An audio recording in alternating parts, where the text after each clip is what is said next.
El projecte Camerata Granados, amb la tercera edició ja dels seus cors operístics, va tornar aquest dissabte a la Pobla de Segur, igual que en les dues anteriors, per a delectar a una església Mare de Déu de Ribera plena de gom a gom. La Pobla de Segur ha acollit un concert en les 3 edicions. Per tant, estem molt agraïts a l'Ajuntament de la Pobla de Segur, a la Coral Versió de Ribera de la Pobla, que creuen en el projecte. Doncs el projecte Camerata Granados va sorgir amb la pandèmia, la necessitat després de tants mesos d'estar confinats, gent amb estudis superiors de música, amb la seva carrera, que tenen ganes de demostrar el talent a les Terres de Lleida, que moltes vegades no cal marxar a fora per demostrar el que sabem fer i ho sabem fer molt bé.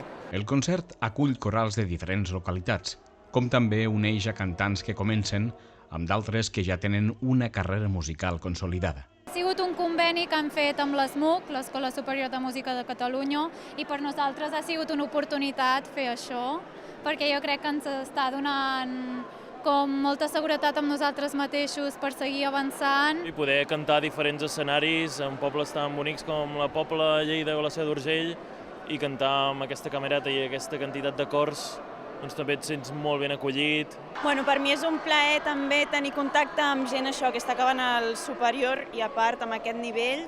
La veritat és que sonen molt bé i m'ho he passat molt bé, que això és l'important, gaudir una estona fent música plegats. Així que gràcies per comptar amb mi. Durant el concert es van poder escoltar obres de Mozart, Verdi, Puccini i Offenbach.